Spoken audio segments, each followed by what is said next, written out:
बहुत सारे बिहार के लोग को नहीं पता होगा कि बिहार में चाय भी होता है। लेकिन ये जो इलाका है किशनगंज का, एक कुछ समय पहले से चाय उत्पादन के लिए काफी मशहूर है। और एक बात तो आपको आज मान लेनी चाहिए कि बिहार हमारा चाय का न सिर्फ प्रोड्यूसर है बल्कि पूरे देश में इसका 5वां स्थान है।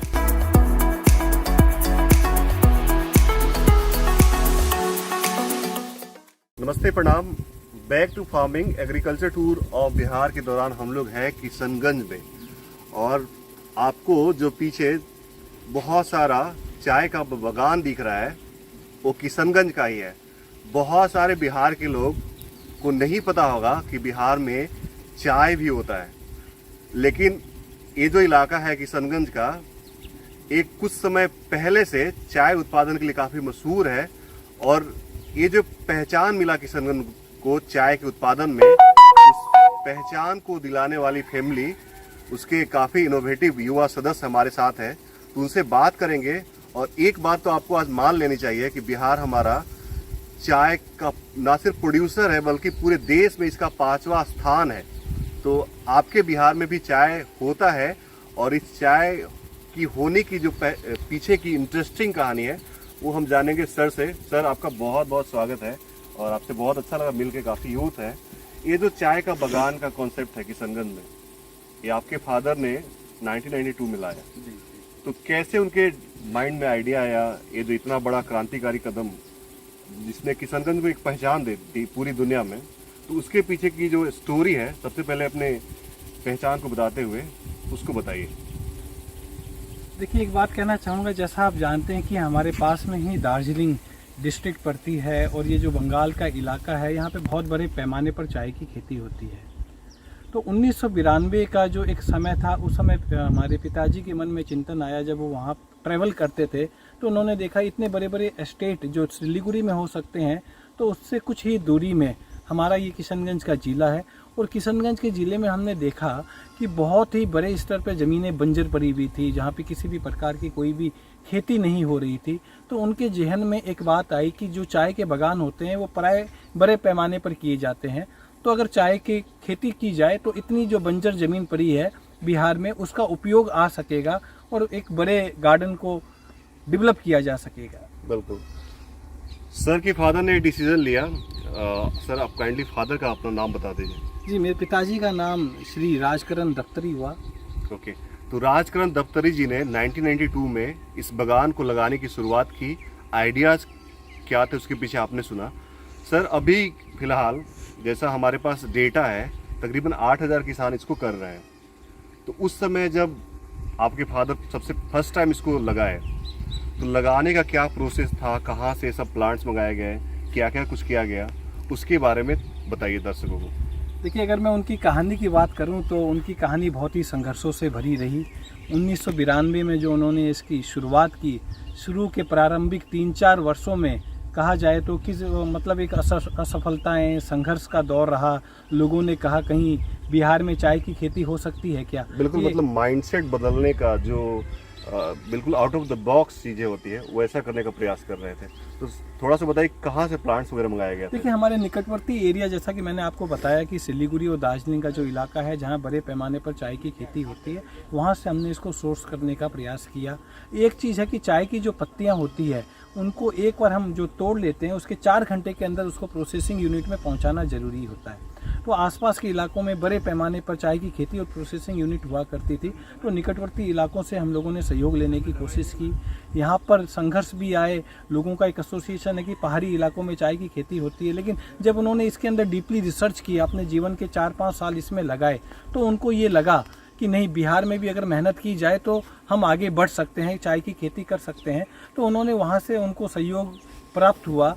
और उसके बाद जो इन्होंने यहाँ पे शुरुआत की, तो हमने देखा कि एक कारवां जुड़ता गया। यहाँ पे कई ऐसे किसान थे जिनकी ज़मीनें बंजर पड़ी हुई थी, कोई उपयोग में नहीं आ रही थी, तो उन्होंने भी उनके साथ मिलकर चाय की खेती में आगे बढ़ना शुरू किया। और आज हम देख रहे हैं पैमाना ये है कि किशनगंज में करीब 8000 से ज़्यादा किसान चाय की वर्तमान में खेती कर रहे हैं। 20,000 एकड़ से ज़्यादा एरिया में चाय की प्लांटेशन हो रही है। तो 30 वर्षों का ये सफ़र चाय की खेती से शुरुआत से लेकर अब तक हम लोगों ने तय किया है। 1992 में जब आपके फादर ने सोचा किशनगंज में हम चाय लगाएंगे, कोई कॉन्सेप्ट नहीं था, कोई बागान नहीं था, एक चाय का पौधा नहीं था। उस समय से लेकर आज जो 8000 किसानों तक ये बागान फैल चुका है, तो बहुत सारा स्ट्रगल भी आपके फादर ने फेस किया होगा। तो एक दो कोट अगर आप करना चाहते हैं, कुछ इंसिडेंट, क्या क्या स्ट्रगल किया जो एक फार्मर से 8000 फार्मर तक ये फैला, तो उसके बारे में एक दो इंसिडेंट आप कोट करना चाहें तो कर सकते हैं। जी ज़रूर। देखिए, सबसे बड़ी बात क्या है कि बिहार में चाय की खेती उस समय एकदम नई चीज़ थी, तो यहाँ पे टी का कोई कल्चर नहीं था। और अगर हम बात करें यहाँ पे जो हमारे लेबर मजदूर लोग भी जो जुड़े थे, उनको इसकी खेती के संबंधी कोई भी जानकारी नहीं थी और हम भी इसके बारे में एकदम नए थे। और इस तरह की ज़मीन में कौन से पौधे लगने, कौन सी वैरायटी ऑफ टी उपयुक्त रहती है, इनसे भी हम अनजान थे। तो एक ये जो ट्रायल एंड एरर का हमारा 5 साल का एक फेज़ चला, हमने पौधे लगाए, हमको सफलता नहीं मिली। हमने यहाँ के मज़दूरों को सिखाने के लिए आसपास ट्रेनिंग दिलाने का बहुत प्रयास किया। तो ये एक 5 साल का एक संघर्ष रहा। कई बार पिताजी के मन में भी कभी कभी ये चिंतन आया कि क्या इसको लेके आगे बढ़ना चाहिए या नहीं बढ़ना चाहिए। मैंने कोई गलती तो नहीं कर दी, ऐसा भी बहुत सारा उनके दिमाग में आइडिया जाते रहते हैं, लेकिन उन्होंने हिम्मत नहीं छोड़ी। बिल्कुल। कई लोगों से वो हतोत्साहित हुए जब प्रारंभिक उनको 3 साल तक कोई रिजल्ट नहीं मिला, लेकिन उनके मन में एक अजीब सा जज्बा, जुनून, उनका व्यक्तित्व ही कुछ ऐसा है, तो वो संघर्ष के साथ जुड़े हुए रहे। तो ये मेरे को लगता है उस समय हमने प्रारंभिक कुछ सफलता तो प्राप्त की, लेकिन अभी भी इसमें बहुत स्कोप बाकी है। वर्तमान में भी बिहार की चाय के ऊपर काफ़ी रिसर्च किया जा सकता है। जो हमारे 8000 किसान भाई जुड़े हुए हैं, अभी तक ये इस चीज़ को लेकर संशय में रहते हैं कि कौन सी वैरायटी ऑफ प्लांट लगाएं तो उनको मैक्सिमम प्रोडक्टिविटी मिलेगी। तो ये जो थोड़ी टेक्निकल एक्सपर्टीज या रिसर्च की हम जो बात कर रहे हैं, इनोवेशन और मैकेनाइजेशन का जरूरत है चाय के फार्मिंग में। अगर हम कॉमर्शियल लेवल पे बात करें, तो अगर कोई किसान 1 एकड़ में चाय की बागवानी लगाना चाहता है, तो उसे कितने पैसे खर्चने होंगे, और वो हर साल जब चाय मैच्योर हो जाए, प्रोडक्शन लेवल पे आ जाए, तो कितना इनकम जनरेट कर सकता है, इसके बारे में बताइए। देखिए, अगर हम बात करें 1 एकड़ में करीबन आप ये समझ लीजिए कि किस प्रकार की प्लांटिंग करते हैं। सिंगल रो, डबल रो, 2 तरह की प्लांटिंग होती है, जो 2 प्लांट सटे हुए रहते हैं। फिर बीच बीच में आपको यहाँ पर एक पैसेज आने जाने का, पत्ती प्लग करने का मिलता है, या एक रो अगर हम बनाए कि बीच बीच में पैसेज रहे, इसके ऊपर डिपेंड करता है कि आप कितने प्लांट्स को यहाँ पर लगा पाते हैं। करीबन 6000 से 8000 आप ये समझ लीजिए कि प्लांट्स आप 1 एकड़ में लगा पाते हैं। प्रति एकड़ की अगर हम बात करें तो एक हमारा अनुमान रहता है कि साल भर में 6000 से 7000 किलो पत्तियां बिहार में, जो हमारी ज़मीन है, जो क्लाइमेट है, वो लोग ले पाते हैं। पत्तियों की अगर हम कीमत की बात करें तो ये कीमत फ्लक्चुएट होती रहती है, 10 रुपये से लेकर 20 रुपये के बीच में, अलग अलग समय में, अलग अलग सीजन में अलग अलग कीमतें होती है। तो ओवरऑल ग्रॉस रेवेन्यू की बात करें तो करीबन 80-90 हज़ार रुपये का रेवेन्यू, ग्रॉस रेवेन्यू एक फार्मर इससे ले पाता है। अब खर्च की अगर बात करें तो ये डिपेंड करता है कि हमारा क्लाइमेट कैसा रहता है, बीमारियां कितनी रहती है, बारिश कैसा रहता है, बारिश कैसी रहती है, इन सब के हिसाब से उनकी प्रॉफिटेबिलिटी डिपेंड करती है। वो वेरी फ्लक्चुएट होते रहती है साल दर साल। लेकिन हमारी प्रॉफिटेबिलिटी आज भी अगर हम बात करें बंगाल और असम के चाय बागानों से, वो कम है। कारण इसमें एक है कि इसमें रिसर्च की अपेक्षा है, कंटिन्यूस ट्रेनिंग की अपेक्षा है कि जो छोटे छोटे किसान जुड़े हुए हैं उनको किस प्रकार हम दे सकें। अब तो यहाँ पे किशनगंज में कृषि महाविद्यालय भी खुल गया है, सरकार से भी हमारी बातचीत चल रही है, कई बार एसोसिएशन के माध्यम से हमने रिप्रेजेंटेशन भी किया है।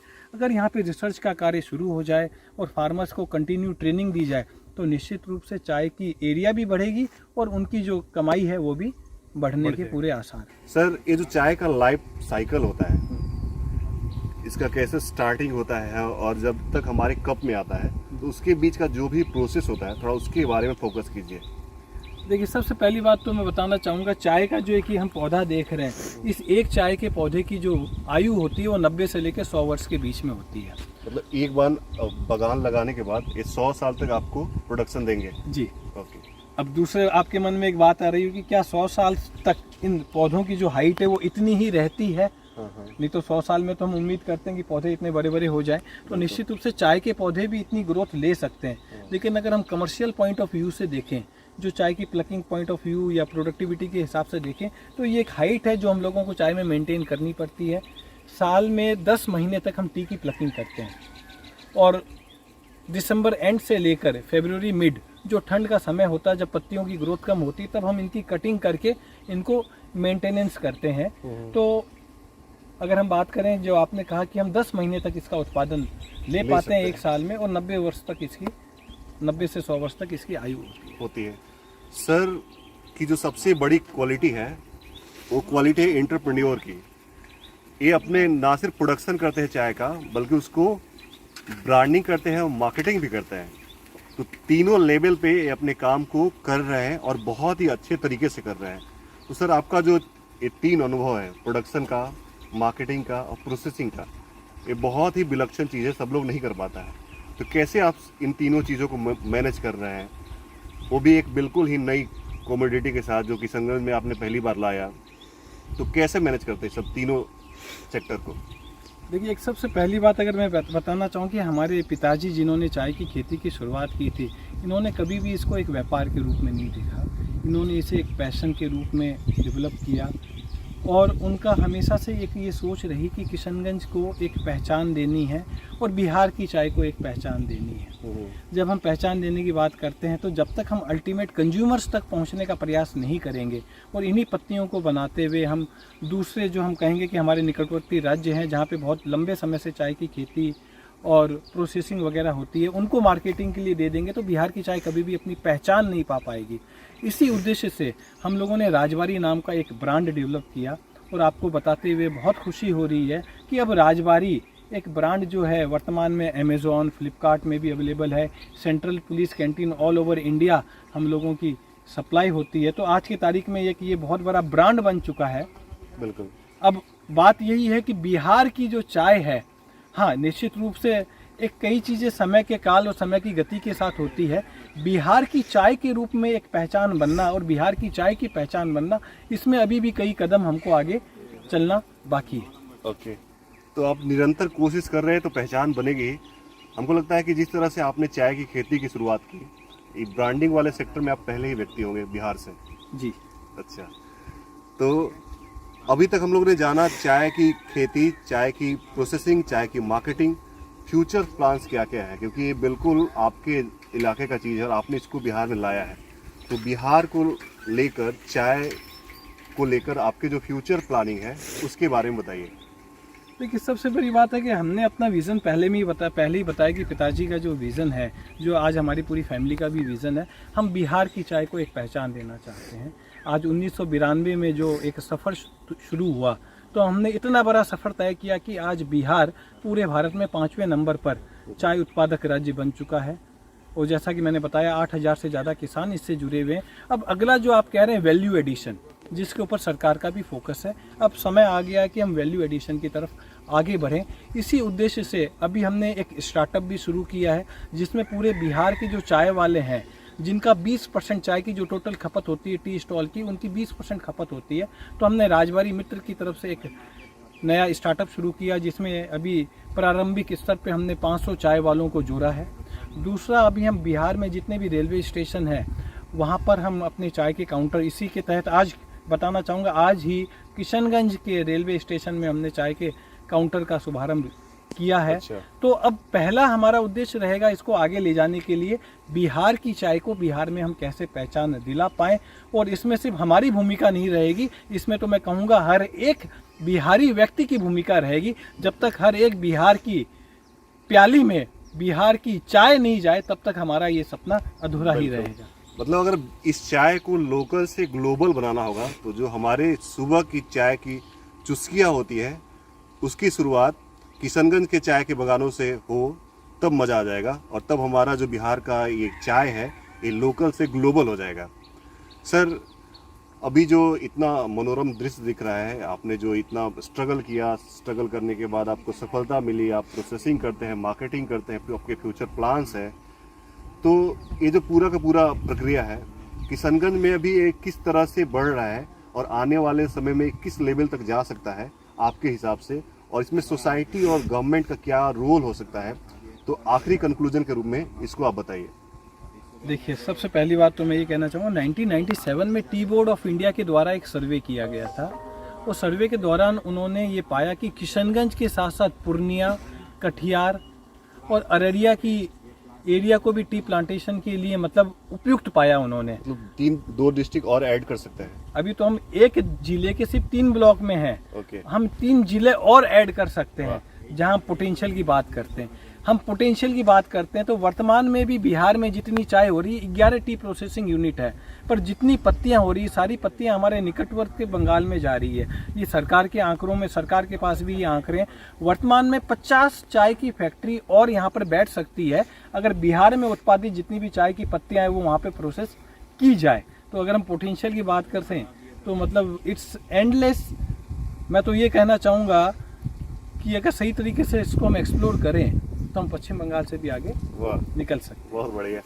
तो उम्मीद करते हैं कि हम बाकी जिले से आगे बढ़े और बिहार का चाय हर कप तक पहुंचे। बिहार के लोग वैसे भी क्रांतिकारी होते हैं और बिहार के लोग वैसे भी अपने काम में माहिर होते हैं।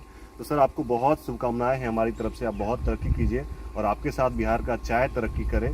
आपके साथ ये बिहार का चाय, आपका जो सपना है कि हर कप में बिहार का चाय पहुंचे, वो सपना पूरा हो। हम सब आपको बहुत बधाई देते हैं, बहुत शुभकामनाएं देते हैं। बहुत बहुत धन्यवाद। चलिए, बहुत बहुत धन्यवाद। आपने बिहार की चाय को कवर किया। बिल्कुल।